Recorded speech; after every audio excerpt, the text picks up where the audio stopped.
Hello and welcome back to Mario Kart 8 Deluxe. Well, last time we played through the Flower Cup on 100cc, almost a 50cc there. And today we'll be playing through the Star Cup on 100cc, and we're going to be using Baby Mario.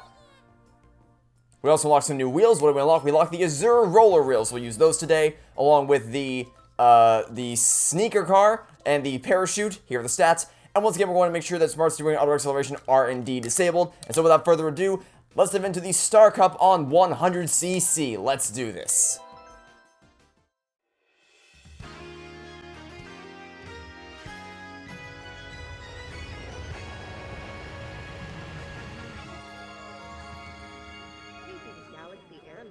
Flight 221.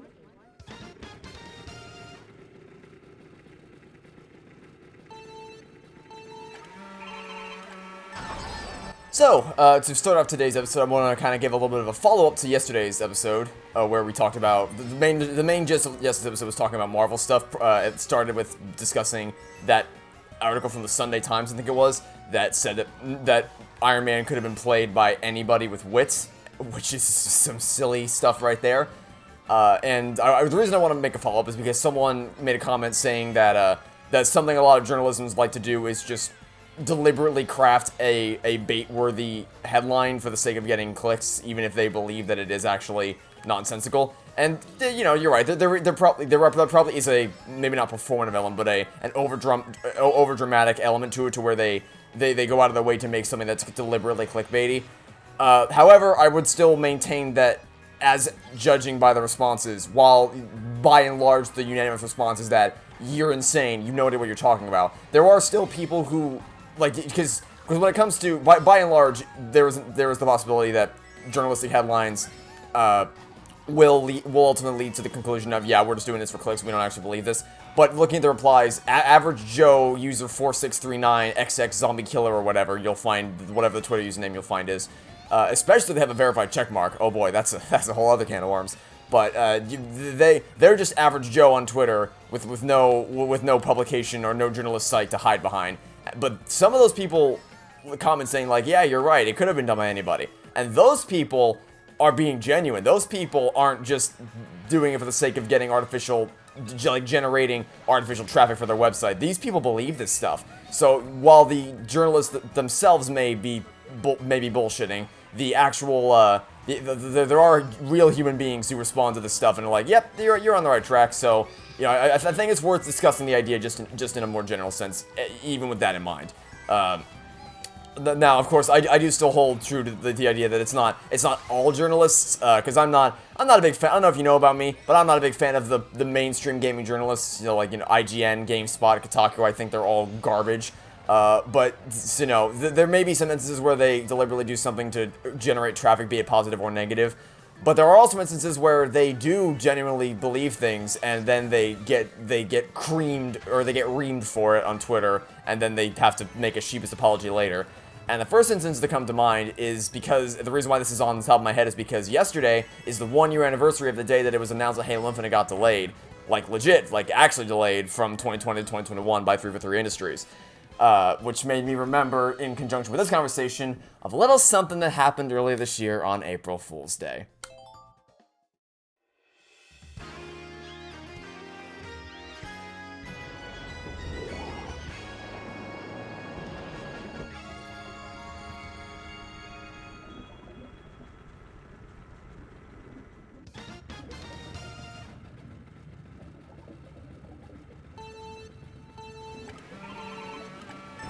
So, for those who don't know, our old pal Kotaku saw a post on Twitter from an account that had the Master Chief's helmet and the name Halo as the title of the Twitter profile.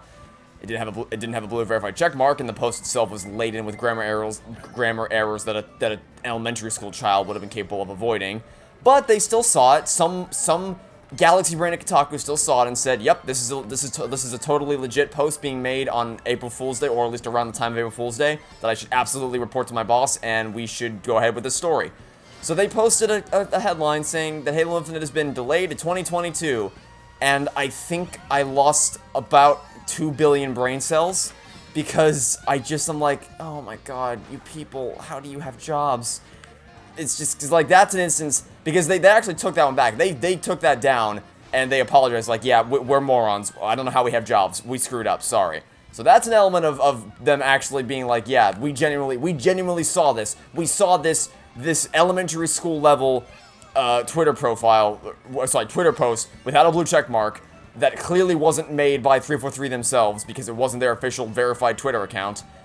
And we thought that because it's April Fool's Day, surely this must be legitimate, so let's report on it so that we can take an opportunity to dunk on Halo, because that's the mainstream attention nowadays. Is just gotta, it's Halo, comes from Microsoft, I gotta dunk on it, because, console wars are really fun to deal with. That's something, that actually reminds me of something I saw on Twitter, I think it was last week. So the Halo Infinite tech preview happened the week of my birthday, which is just about the best birthday present I could have asked for in conjunction with the greatest Eternity Chronicles coming out, is the ability to play, because I'm in the Halo Insider program, I was able to play Halo Infinite's multiplayer early, alongside of all the other insiders, and I got to, play test and report on bugs, and hope that they can use that, and, stress test the servers, so that they can make the best product that they can when it comes out later this year. And how many spiny, I swear to God, I get hit by like 1,000 spiny shells in every episode. But, like, way more than the average amount, I'm pretty sure. But, okay, that was surprisingly unaffected to me whatsoever. That spiny shell was, I mean. So, by and large, the reception to the Halo Infinite tech preview was just overwhelmingly positive. There were some things that definitely need working on. The assault rifle definitely needs a little bit of, I think it needs a bit of a nerf. The Needler sound effect seems a bit weird. There was a bug where if you join mid-progress, the audio was, like, if you join a game mid-progress, like you're filling in for someone who dropped out, the audio will be muffled except for the Spartan, like, grunts of moving around the map. But the actual, like, weapon firing sound effects and things like that are muffled for some reason. So, minor stuff like that can be easily tweaked. But by and large, the core gameplay is phenomenal, and they're definitely on the right track to make it possibly the best game in the series when it comes out later this year. But then you have some people like the one I'm going to talk about in the next race.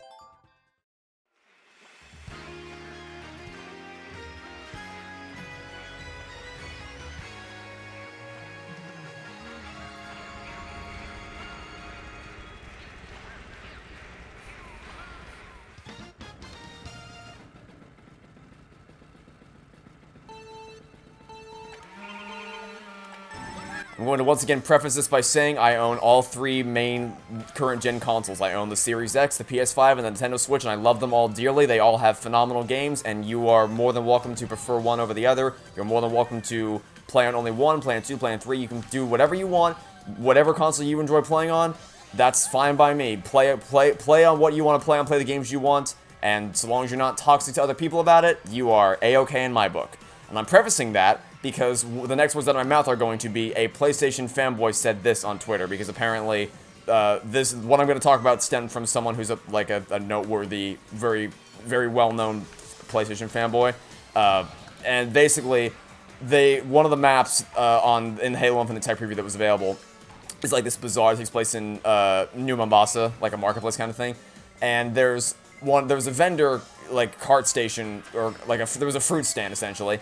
I think now that you've heard me say that, you know where I'm going with this, if you've been paying attention to Halo on Twitter in general. There was someone who said something on the lines of, like, basically just making fun of it. It's like, yeah, true, next-gen game right here. And they shot the fruit, and the fruit didn't, like, there were no fruit physics. The fruit just kind of disappeared when they shot at it. And I think I had to, like, actually process that what I was reading was actually posted by another real human being.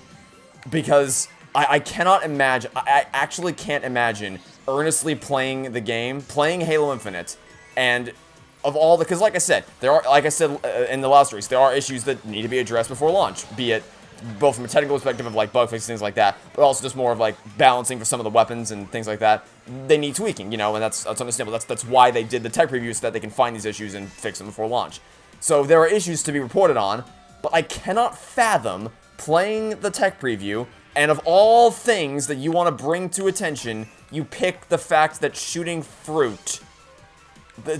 a random fruit stand in some random corner of the map doesn't lead to a fruit physics explosion. I just don't get it.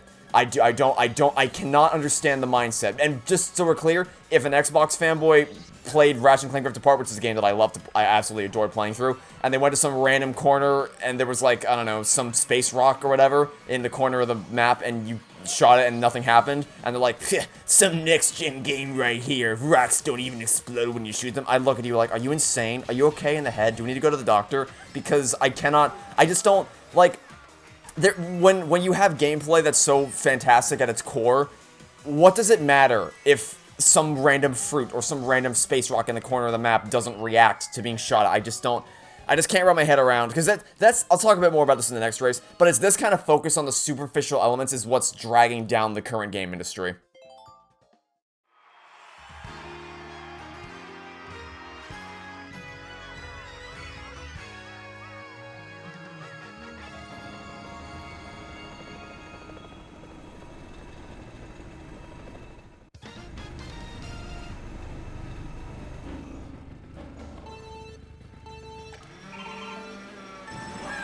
Okay, so basically, the point I want to make here is that this focus on so overly superficial aspects, like for instance, Mario Kart 8 Deluxe is a gorgeous game. I think this course in particular is the epitome of what I mean by that, because this game is absolutely jaw-dropping to look at. The reflection on the ice, just the particle effects, the lighting effects, just everything about this game's graphics engine is jaw-dropping to look at. However, if it was just graphics, I wouldn't like the game. The reason why I love playing this game is because the actual kart racing mechanics are super fun, and it's really well polished, and I think it's a really fun game to play.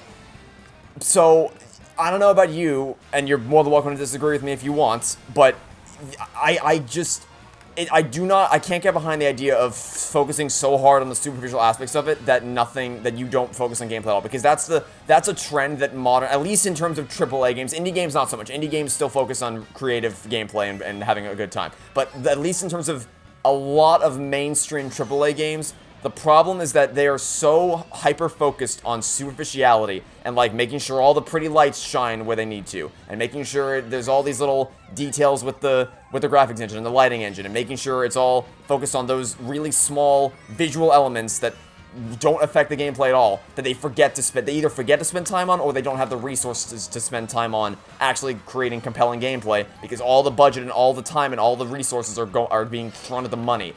Thrown at the graphics element of it. But the thing there is that what people don't understand is that the story and gameplay matter the most. Like, you can't throw money at someone and have a good story magically appear. You can't throw money at someone and have good gameplay magically appear. Those things take talent. They take creativity to generate those things. But what you do, and this is not to diminish the hard work that VFX artists put in. I'm not saying that at all. Obviously, the visual effects artists are a big reason why a lot of the big blockbuster movies get made nowadays, and they absolutely work their asses off to make as good of a quality product as you can. However, the reason why you are you can still, like, the quality of visual effects you will get is determined by the limits of the current technology, and you can pay. The more money you have, the higher quality technology, the higher quality team you can get to make those higher quality visual effects. But a story, doesn't matter how much money you have, if you don't know what you're doing, if you don't have the creativity and the presence of mind to write a competent story, you're not going to get one. Same thing with gameplay. If you don't have a good idea for a game, no matter how much money you throw at it, it's not going to end up being well. So it's just that clip of someone saying, just gonna leave this here, about the fruit thing in Halo Infinite, it's just, I think, the perfect embodiment of what is wrong with the AAA industry right now, because it's all just people focusing on the one element of game design that you can just throw money at and have it magically appear, which is the graphics and the superficiality of it. So that's my rant for the day. Let me know what you think about superficiality and the current state of the gaming industry. I'm curious to hear if I'm just alone in this world, or if anyone else shares my thoughts on how I'd rather have a well-written story and finely polished gameplay rather than I would have shiny visuals. Anyway, let's go view the results.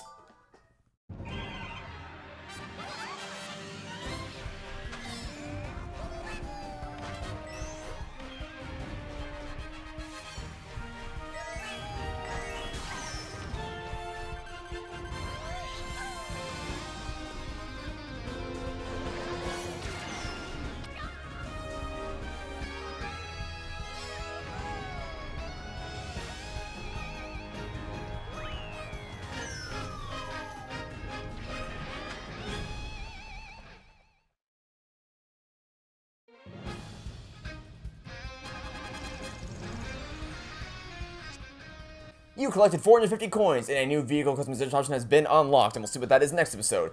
But for now, that will be it for this video. So, thanks for watching, stay tuned for next time, and I hope to catch you all tomorrow for some more Mario Kart 8 Deluxe. Goodbye.